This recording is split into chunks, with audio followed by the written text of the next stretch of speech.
বিভানে মোক আকৌ খং কৰি আছে নেকি দেউতা? কিবা কৈ সকলোবোৰ ভাল হ'ব ধৰিছিলে। তুমি এনেকৈ বৰষুণত তিতিছা কিয়? বিভান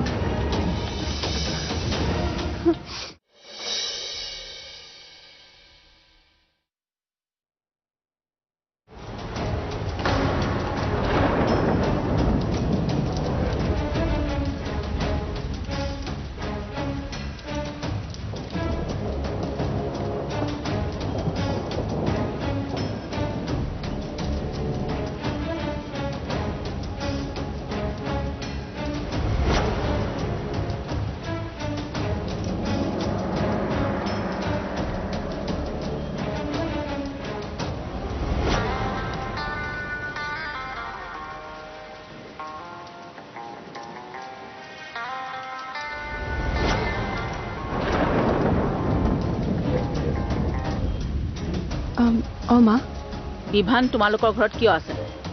মা বিভানৰ গা বেয়া, সেইকাৰণে হৈ আছে।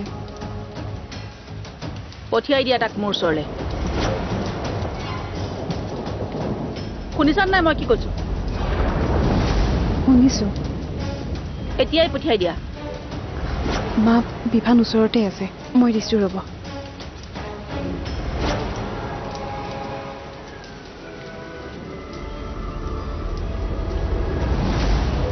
বিভান বিভান উঠাচোন। বিভান মা ফোন কৰিছে, তোমাক ঘৰলৈ মাতিছে। কৈ দিয়া মাক নাযাওঁ মই ঘৰলৈ।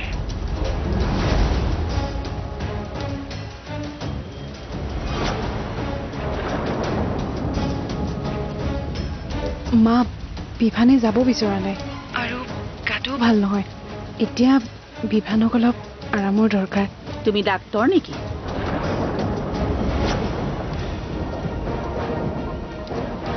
মই যি কৈছো তাকে কৰা। মই জানো এইবিলাক চব তোমাৰেই বুদ্ধি। চলেৰে তুমি মোৰ ল'ৰাটোক তোমাৰ ওচৰলৈ মাতি নিছা। পাহৰি নাযাবা, চৰ্ত মতে মোৰ বিনা অনুমতিত তোমালোক দুজন ৰাতি থকাকে ক'তো যাব নোৱাৰা। সেয়া তোমাৰ দেউতাৰ ঘৰেই নহওক কিয়।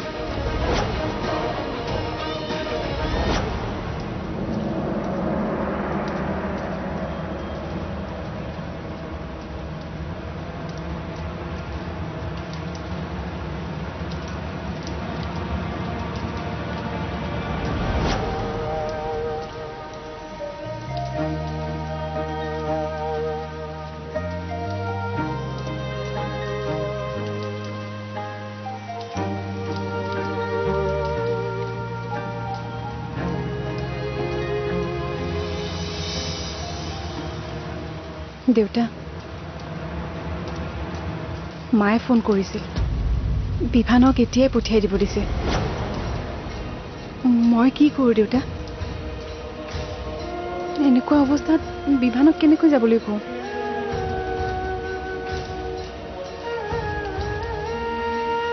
তইতো বিভানক ইয়ালৈ লৈ অহা নাই, নিজেহে আহিছে। সি যদি ঘৰলৈ উভতি যোৱাটো বিচাৰিছে, মাকে আহি নিজে লৈ যাওঁ। আমি তাৰ মাজত সোমোৱাৰ কোনো দৰকাৰ নাই। ঘৰলৈ অহা মানুহ এজন আমি এনেকৈ উভতি যাবলৈ কোৱাটো জানো উচিত হ'ব? কিন্তু দেউতা, শুন ন মামী, মই তোক এদিন কৈছিলোঁ বিভানে মাকৰ বিৰুদ্ধে বিদ্ৰোহ ঘোষণা কৰিব। আজি সি বিদ্ৰোহ কৰিছে। এয়াই তোৰ উপযুক্ত সময় বিভানক নিজৰ কৰি লোৱাৰ, মাকৰ কবলৰ পৰা মুক্ত কৰাৰ। তই যদি জীৱনত সুখ বিচাৰিছ, এই কাম তই কৰিব লাগিব। না দেউতা, মই এনেকুৱা কাম কৰিব নোৱাৰো। কিন্তু কিয় নোৱাৰো? মই যি চৰ্তত বিয়া হৈছো, মই সেই চৰ্ততে থাকিম। পাগল হৈছ নেকি তই নমামি? তোৰ জীৱনটো কি এনেদৰে যাব নেকি? তোৰ জীৱনত সুখ আছে জানো? এয়া তুমি দিয়া শিক্ষা দেউতা, যিয়ে মোক বাধা দি আছে। মই এবাৰ কাৰোবাক কথা দিছো মানে সেই কথা মই পেলাব নোৱাৰো।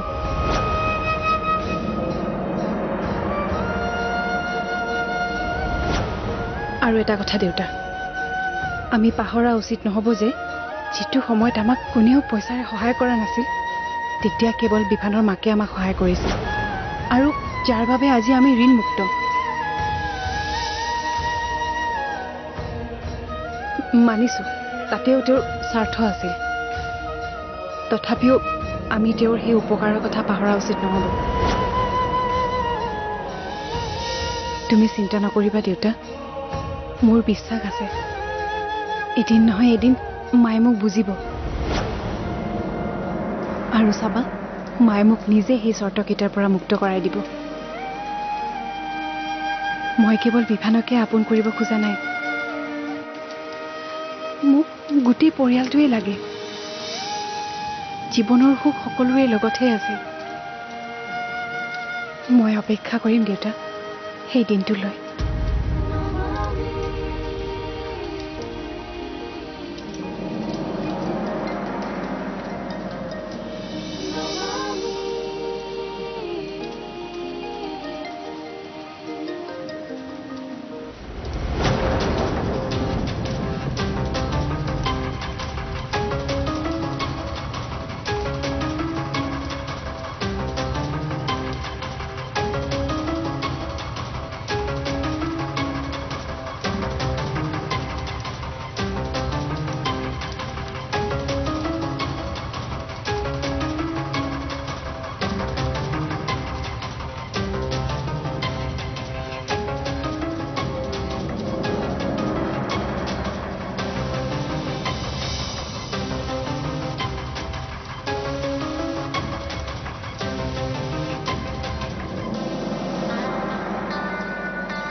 মা বিভান উঠাই নাই সাৰ পালে মই চেষ্টা কৰিম পঠিওৱাৰ নালাগে দিয়া পঠিয়াব ডাঙৰ বতাহ বৰষুণ দিছে তাৰ ভালদৰে যত্ন ল'বা কি হৈছেনো বিবোৰ জ্বৰ উঠিছে বৰষুণত তিতি তিতি আহিছে সি মোক কিবা খং কৰিয়ে আহিব বিচৰা নাই চাগে থাকক দিয়া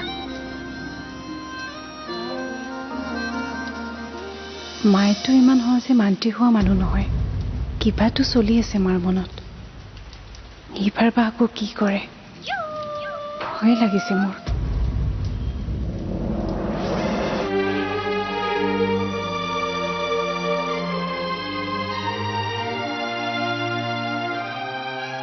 ইমান বছৰে মানুহজনক মিছাতে ভুল বুজি থাকিলোঁ মায়ে প্ৰতিটো দিনে মোৰ মনত ইমান বিষ সোমাই দি গৈ থাকিল আৰু মই সেই বিষবোৰৰ সৈতে জীয়াব শিকিলোঁ হৈছে কি তুমি কি ক'ব বিচাৰিছা দেউতা আহিছিল মোক বহুতবাৰ লগ কৰিবলৈ কিন্তু মায়ে লগ কৰিবলৈ নিদিলে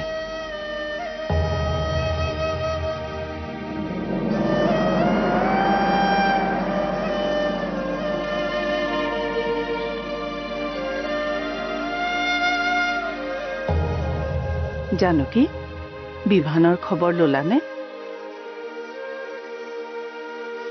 জানকী আজি প্ৰথমবাৰৰ বাবে সি মোৰ লগত নাই মনটো ভাল লাগি থকা নাই ভালে হৈছে দিয়া তাত থকাই মই নিজে কৈছো তাক তাত থাকিবলৈ গা ভাল নহয় যে বোৱাৰীয়ে ভালকে শুশ্ৰূষা কৰিব পাৰিব ভাল হৈ যাব ৰাতিপুৱালৈ জ্বৰহে হৈছে কিন্তু এই ৰাতিটো মোৰ কাৰণে বহুত দীঘলীয়া হ'ব নিজৰ বোৱাৰীজনীৰ প্ৰতি যদি ইমানেই বিশ্বাস খং আকৌ কিয় কৰি থাকা মিলি জুলি নাথাকা কিয় হ'ব দিয়া শুই থাকা বেছি চিন্তা কৰি নাথাকিবা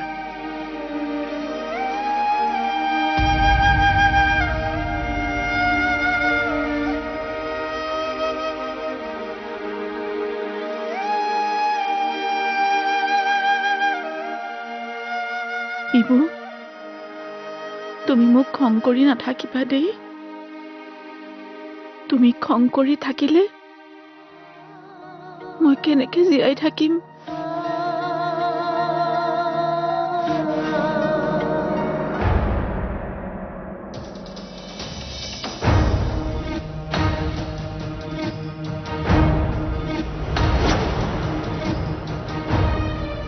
তোমাকো মই এটা কথা সুধো নমামি, তুমি যে শিৰত সেন্দুৰখিনি লৈ আছা কাৰ নামত? তোমাৰ নামত। তুমি সেইখন ঘৰলৈ মোৰ পত্নী হৈ আহিছা নে মাৰ বোৱাৰী হৈ? তোমাৰ পত্নী হয়।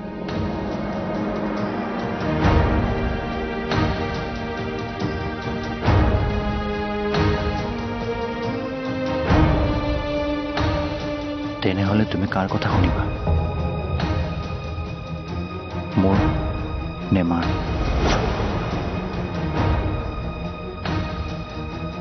নোকোৱা কিয়?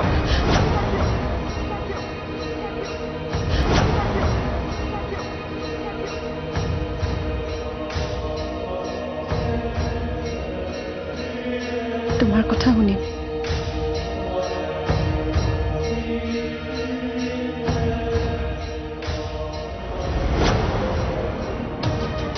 চিন্তা নকৰিবা, তোমাৰ জীৱনলৈ আৰু দুখ নাহে,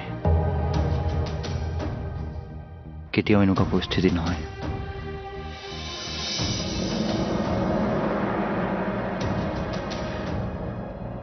তুমি যি কোৱা মই তাকেই শুনিম, কিন্তু এতিয়া তুমি অলপ ৰেষ্ট লোৱা, নহ'লে আকৌ জ্বৰ উঠিব। হ'ব দিয়া, ঠিক আছে, কিন্তু তোমাক মই এটা কথা সোঁৱৰাই দিম, কাইলৈৰ পৰা এই বিভান সলনি হ'ব। এতিয়াৰ পৰা বিভানৰ ওপৰত মাকৰ অধিকাৰ নাই, কেৱল তোমাৰ অধিকাৰ আছে।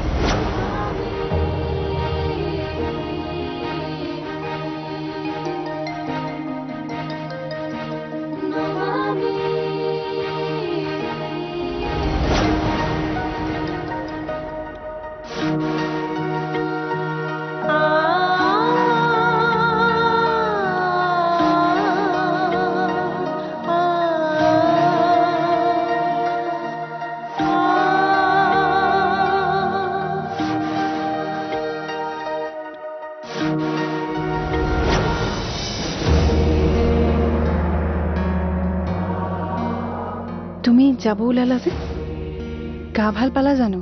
পাইছো। ঠিক আছে, তুমি অলপ টাইম ৰৈ দিয়া, ভাতকেইটা খাই যোৱা। নমামি, এতিয়া ভাত খাই থকাৰ সময় নহয়। তুমি ৰাতিও একো নাখালা। এতিয়া সেইবোৰ বাদ দিয়া। তোমাৰ মনত আছে নহয় মই ৰাতি তোমাক কি কৈছিলো? আছে। আশা কৰোঁ তুমি মোৰ কথা ৰাখিবা। তুমি যাবা কলৈ? ঘৰলৈ আহি আছো সোনকালে, আহি সকলো কম।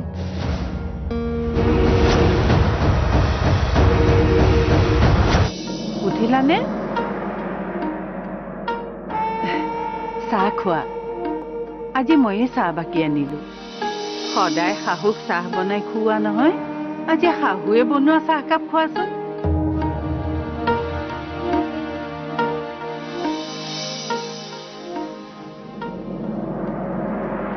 জানকী, বিবুয়ে বাৰু গাটো ভাল পালেনে? মোলৈ ফোন কৰিছিল নহয়, ভাল পাইছে এতিয়া। সি আহি আছে, ৰবা, চিন্তা নকৰিবা।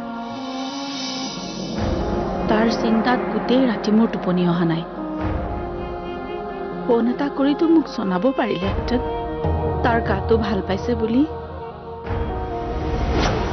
আহাচোন আহা, তোমাৰ লগত কিবা কথা অলপ আছে। দেউতা বিভা এইমাত্ৰ ওলাই গৈছে, আৰু আপোনাক ইয়াত দেখিলে মোৰ ভয় লাগে। আপুনি ফোন কৰি আহিব নহ'লে দেউতা। কথাষাৰ কোৱাৰ কাৰণে বেয়া নাপাব। নাপাওঁ দিয়া, তুমি বহাচোন।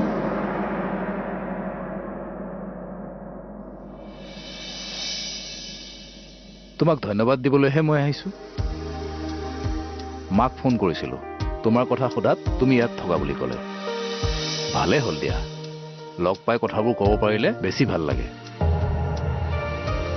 তুমিয়ে মোক সেইদিনা উৎসাহ দিছিলা, যাৰ বাবে মই বিভানক লগ কৰিবলৈ সাহস কৰিব পাৰিছো। বিভানে মোক কৈছে দেউতা। বিভানে মোৰ কথা কৈছে? কি কৈছে সি? আপোনাৰ বাবে দুখ কৰি মোৰ আগত চকু পানী টুকিছে।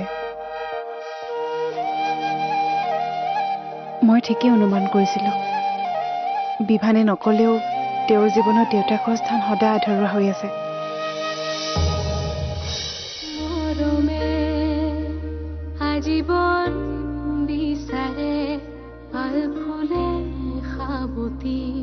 জীৱন সজাবলে